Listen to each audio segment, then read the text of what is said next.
I will bring back my Sita. ये है आम जिंदगी, ये है मेंटोस जिंदगी। You seem to forget that I'm your husband and I'm not going to sit back and be taken for a ride, Tracy. You fucking bitch. But surprise, surprise, Mrs. Tracy Chapman, it doesn't work that way. सारी हिंदुस्तानी भाषाओं में greatest epic of all Mankind और English में first epic of all Mankind. ठीक है भैया, आप समझ रहे हैं हम ओडेसी के प्रकोप से आप थोड़ा घबरा गए हैं। सब जो राक्षस वगैरह हैं, जो एकदम हल्क टाइप हैं या फिर जटायु वगैरह अवतार टाइप है, ये सब इन लोगों ने देख रखा है ना वेस्ट वालों ने। ओडेसी में क्रिस्टोफर नोलन ने क्या किया है तुम ये बताओ। तो ऐसे ही रामायण के केस में तुम्हारे पास इतनी बढ़िया अपॉर्चुनिटी थी, उससे हमें रामायण का असली सार मिलेगा ना, कि वो जो एक इंसान थे रामायण में, वो अल्टीमेटली भगवान क्यों बने हमारे लिए। इस वे में तुम इंसानी लेवल पे पूरी दुनिया से कनेक्ट मार सकते थे, मेरा ये मानना है। तो इंग्लिश ट्रेलर आ चुका है, 50,000 स्क्रीन पे वर्ल्ड वाइड रामायण रिलीज होने वाली है। नमित भाई ने बेसिकली अपने सारे वर्ल्ड वाइड पत्ते एक साथ खोलना शुरू कर दिया है and it's finally the time जब हम रामायण के ग्लोबल पोटेंशियल के बारे में बात करें कि क्या ये लोग कर रहे हैं, क्या ये लोग करने वाले हैं एंड क्या इन लोगों को करना चाहिए। इसमें मैं स्पेशली इंटरेस्टेड हूँ बिकॉज रामायण का इंग्लिश ट्रेलर देखते टाइम हम सब ने देखा क्या किया है नमित भाई ने। मतलब सारी हिंदुस्तानी भाषाओं में greatest epic of all Mankind और इंग्लिश में first epic of all Mankind. ठीक है भैया, आप समझ रहे हैं हम ओडेसी के प्रकोप से आप थोड़ा घबरा गए हैं बिकॉज अभी वर्ल्ड वाइड कलेक्शन देखते हुए लोगों की नजर में वही है ना अभी ग्रेटेस्ट एपिक। आप डर गए नोलन भाई से, ठीक है। But on a serious note, actually एक सिंपल टैग को लेके और कहीं ना कहीं पद्मावत के बारे में सोच के मुझे एक परफेक्ट पॉइंट कहीं ना कहीं मिला, जो आई गेस बेटर ऑल्टरनेटिव हो सकता था ग्लोबली रामायण को पिच करने का। बट उससे पहले थोड़ा इंग्लिश ट्रेलर पे टिप्पणी दे देता हूँ एंड फिर ये जो रिएक्शन आ रहा है ना इंटरनेट पे, लोग ऐसे कर रहे हैं ऐसे इन्हें कभी अंदाजा ही नहीं था कि इस स्केल पे रामायण आने वाली है। जैसे 50,000 स्क्रीन बोला गया ना, जैसे ही लोगों को देखा कि अच्छा last time end game 50,000 screen पे आई थी, अवतार the way of water 52,000 screen पे आई थी, तो अब रामायण उस स्केल पे आएगी। तो सडनली एवरीबॉडी इज लाइक कि नमित मल्होत्रा और फार्मिंग वगैरह, देखो यार लिटरली ओपनहाइमर से कंपेयर कर दिया है नमित मल्होत्रा मास। इवन इंग्लिश ट्रेलर आने के बाद ना कई इंटरनेशनल ऑडियंस मेंबर्स थे एंड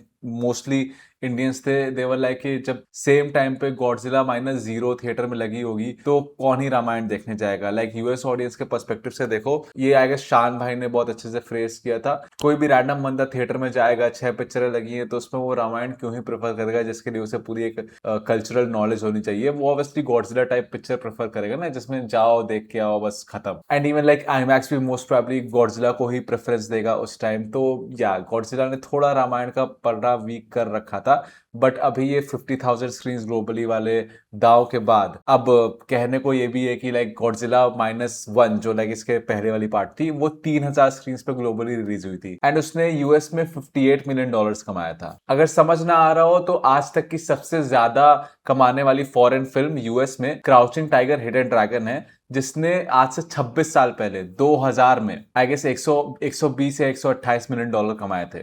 यानी जो यूएस में सबसे ज्यादा कमाने वाली फॉरेन फिल्म है, उसका रिकॉर्ड तुमने आधा ब्रेक कर दिया 3,000 स्क्रीन में ग्लोबली। तो यहाँ पे 50,000 स्क्रीन आने वाली हैं ग्लोबली, जिसमें ऑब्वियसली यूएस का तो इंक्लूडेड है ही, बट साथ में चाइना। चाइना में नितेश तिवारी का आई डोंट नो कितना ब्रांड लोगों को याद होगा नहीं होगा, बट वही मुझे फनी लग रहा है ना। इंटरनेट पे लोग इतने ज्यादा एक्साइटेड है रामायण के ग्लोबल हिट होने के कि लोग एकदम छोटे छोटे पॉइंटर्स पकड़ रहे हैं दुनिया भर से जहां पे रामायण का कनेक्शन है। एक जगह मैं देख रहा था कि चाइना में रामायण हो रही है तो उसके क्लिप्स वायरल हो रहे हैं। दूसरी जगह ये बंदे ने पता नहीं क्या बुद्धिस्ट मॉन्ग का कनेक्शन ऐसे जोड़ दिया कि वहां के कोई फोकलोर के बहुत ही इंपॉर्टेंट फिगर है, Wukong basically the monkey king. वो कहीं ना कहीं हनुमान जी से इस वजह से इंस्पायर्ड है बिकॉज रामायण को यहाँ के मॉन्क्स ने कैरी किया था चाइना में। तो वहां से लोग कलेक्शन ढूंढ रहे हैं कि भाई इसके बलबूते पे एटलीस्ट कुछ बढ़िया कलेक्शन मिल जाएगा। तो ये एंथुसियाज्म पता है भाई, ये वंस इन अ डेकेड वाला है। लास्ट टाइम बाहुबली को लेके ऐसा एंथुसियाज्म दिखा था। तो anyways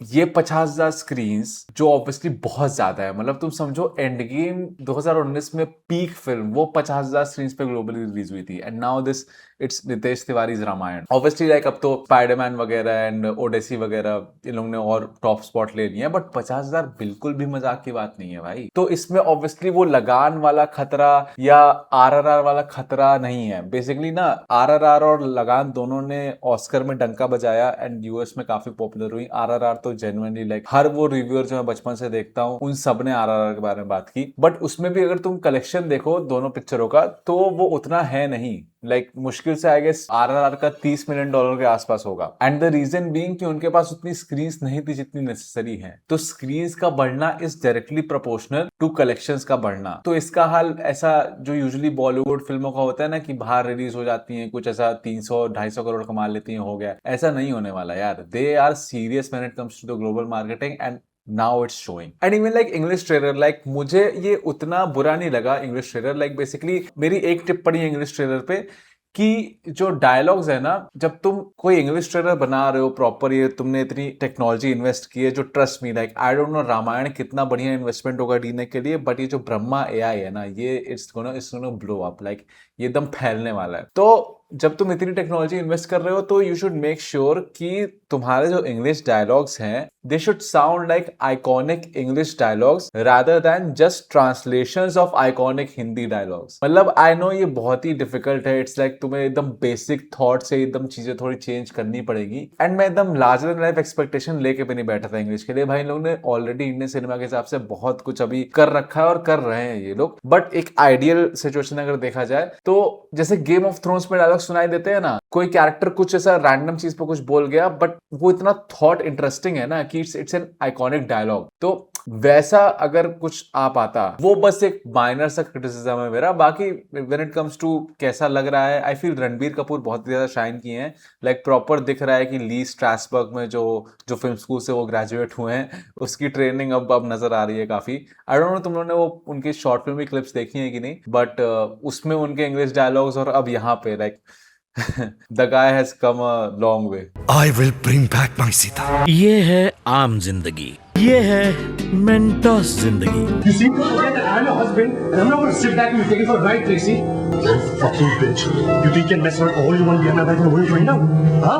But surprise, Mrs. Tracy Chapman, it doesn't work that way. This is my house, you're my wife, and you fucking well live by my rules. And Yash के case में like I was looking forward कि ये लोग पाताल लोग को कैसे करते हैं, और मोर लाइक पाताल लोग को कैसे करते हैं।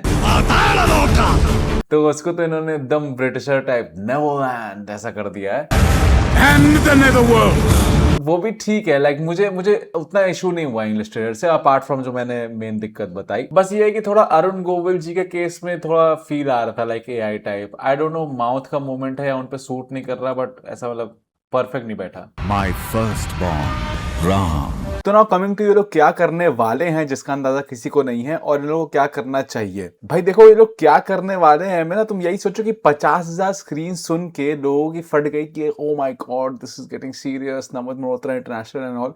तुम लोगों को मालूम नहीं रिलीज के टाइम ये बंदा कितनी स्ट्रिंग्स पुल करने वाला है अपनी हॉलीवुड की। मतलब डीनेग ने जो इतने टाइम में रेपो बनाया है ना, 8 ऑस्कर्स मजाक की बात नहीं है भाई। तो easily you can expect let's say एक दीवानगी टाइप प्रीमियर हॉलीवुड का, may be like if not for part 1 part 2 तो डेफिनेटली हो सकता है इनकेस आदि पुरुष लेवल टैंक ना की तो। बट अगर प्रीमियर नहीं भी होता है ना हॉलीवुड लेवल, तो you can easily expect Hollywood के A listers tweeting and just talking about the film. Like Nolan तो मुझे पक्का पता है यार, अभी तक मुझे समझ नहीं आया कि नोलन को इन्होंने प्रमोशंस में घोड़ी क्यों नहीं बनाया। बेसिकली ना 2015 में विदु विनोद चोपड़ा ने भी ऐसा ही हॉलीवुड क्रॉसओवर ट्राई किया था ब्रोकन हॉर्सेस से। बेसिकली उनकी जो 1989 की क्लासिक पिक्चर है परिंदा, उसको उन्होंने इंग्लिश में रीमेक किया अपने किंगपिन के साथ, जिसमें kingpin was obviously Nana Patekar and he wanted to be like break through into Hollywood. And वो पिक्चर लाइक तुम देखोगे ना, वो पिक्चर वो 85 करोड़ में बनी थी। अभी तुम लोग जो पूछ रहे हो ना 4,000 करोड़ कहाँ गया। एक बढ़िया कैमरा हॉलीवुड लेवल, बढ़िया लाइटिंग, बढ़िया लाइक एक हॉलीवुड का क्लास लाने के लिए ना तुम्हें परिंदा जैसी पिक्चर 85 करोड़ में बनानी पड़ती है। तो एनीवेज वो बनाने के बाद भी एंड पूरे प्रमोशंस में अपने जो जेम्स कैमरून वाले लिंक्स हैं उनको पूरा एकदम चेपने के बाद, मतलब जैसे नेता लोग जब इलेक्शन में खड़े होते हैं तो ऐसे जो मेन नेता है वैसे साइड में होता है एंड बगल में जो बड़े नेता हैं उनका फोटो लगा रहता है ना कि इनके आशीर्वाद से, तो वैसे ही विदु विनोद चोपड़ा ने पूरा ऐसा कैंपेन अपना किया था ब्रोकन हॉर्सेस का। हर जगह जाके बता रहा था कि जेम्स कैमरून ने ये ऐसा कहा है। एंड जेम्स कैमरून का क्या रोल था मार्केटिंग में कि पोस्टर में उनका नाम था, शायद 2 शब्द थे फिल्म के बारे में, लिटरली 2 शब्द थे फिल्म के बारे में जो पोस्टर में थे। यार अभी इनके लिए 4 शब्द निकल जाएंगे। एंड एक कोई वीडियो जेम्स कैमरन ने रिलीज कर दिया था कि हाँ ये बहुत अच्छी पिक्चर है, जाके देखो। मुझे ये लग रहा है कि नोलन को ये ऐसा करते नमित भाई, आई डोंट नो, अभी तक इन्होंने किया नहीं, बट मे बी अच्छी बात है बिकॉज अल्टीमेटली ये सब करने के बाद भी broken horses is one of the colossal failures of Indian cinema. Like उस टैंक्ड भाई, टैग्ड। तो आई जस्ट डोंट वांट कि इवन स्ट्रिंग्स पुल करने के बाद रामायण का हाल ऐसा हो जाए कि ओके सब लोग नेपोटिज्म के चलते बात तो कर रहे हैं बट एक्चुअल कोई ऐसा जा नहीं रहा। बाकी एक लगान वाला रूट भी हो सकता है, लेकिन लगान में भी ये बहुत लोगों को नहीं पता है कि जब ऑस्कर कैंपेनिंग चल रही थी एंड बेसिकली समझ लो देश भर से इंडियंस का एवेंजर असेंबल हो रहा था कि जितना हो सके उतना spread the word about the film. Basically एक लेडी थी परमेश्वर गोदरेज, ऑब्वियसली जैसा नाम से सजेस्ट हो रहा है, जो गोदरेज के मालिक हैं उनकी वाइफ थी वो, तो ऑब्वियसली बहुत ही इन्फ्लुएंशियल। उन्होंने अपने स्ट्रिंग्स पुल कर करके पता नहीं हॉलीवुड में एक आध डायरेक्टर्स तक वर्ड तो फैलाया ही, बट साथ में लगान को जो ब्रिटेन की रॉयल फैमिली है, क्वीन एलिजाबेथ वगैरह, उनके लिए स्क्रीन कराने तक की भी बात चली गई थी। आई डोंट नो कराया गया था कि नहीं। तो इस लेवल के स्ट्रिंग्स 2001 में पुल ऑफ किए गए थे। तो सोच लो डीनेग जो उस टाइम के पहले से हॉलीवुड में अपने कनेक्शंस बनाए बैठा है, वो किस लेवल पे प्रीमियर के टाइम, मूवी रिलीज होने के टाइम अपने कनेक्शंस पुल करेगा। Like you can, this is just a start. मैं बस ये कहना चाह रहा हूँ, अभी तुम लोगों को बहुत से ऐसे करिश्मे देखने को मिलेंगे। लाइक अभी से ही पता है लोग बोल रहे हैं कि नमित मल्होत्रा पता नहीं रामायण के साथ सक्सेसफुल होंगे कि नहीं, बट उनका पद्मश्री तो पक्का है। लोग इतने तृप्त हो गए हैं इंडिया को एक्नॉलेज होते देख। एंड मुझे पता है कि लग रहा है हो सकता है, why not. But I just wish कि ये जो भी सोर्स पुलिंग है ये सिर्फ लगान टाइप या ब्रोकन हॉर्सेस टाइप ना रह जाए, एक्चुअल फुटफॉल्स दिखे यूएस ऑडियंस, इंटरनेशनल ऑडियंस के रामायण के लिए। That will be our real win. Like even $100 million भी ना बहुत बड़ी बात होगी। हालांकि अगर मैं ट्विटर वगैरह पे देखता हूँ ना इंटरनेशनल ऑडियंस कैसे बात कर रही है किसी इंडियन फिल्म के बारे में, तो मैंने वाराणसी से तगड़ी बात करते हुए नहीं देखा। बिकॉज आई डोंट नो मतलब कितना पैसा उन लोगों ने झोंका होगा इन सब में, बट पता नहीं क्यों वाराणसी के टाइम ना मेरा पूरी टाइमलाइन अंग्रेजों से फिल्ड थी कि what is Rajamouli cooking, this is the vibrant and colourful epic that we want. उस समय ओडेसी का भी क्रिटिसिज्म चल रहा था, तो ऐसा मैं सोच रहा था कि क्यों हो रहा है। एंड मुझे फाइनली जो मेरा फाइनल पॉइंट है इस वीडियो का कि इन लोगों को क्या करना चाहिए था, कैसे पिच करना चाहिए था। वो जो फर्स्ट एपिक ऑफ मैनकाइंड वाला है ना, उसी पे अब आ रहे हैं हम लोग कि देखो वाराणसी या आरआरआर में ना ऐसे लोगों की आंखें क्यों फटती हैं वेस्ट में, क्योंकि वो उन लोगों ने कभी देखा नहीं है। रामायण में क्या है ना कि नमित मल्होत्रा जो हमारी एपिक है उसको एकदम हॉलीवुड स्टैंडर्ड्स में प्रेजेंट करने की कोशिश कर रहे हैं, जो कि अच्छी बात है।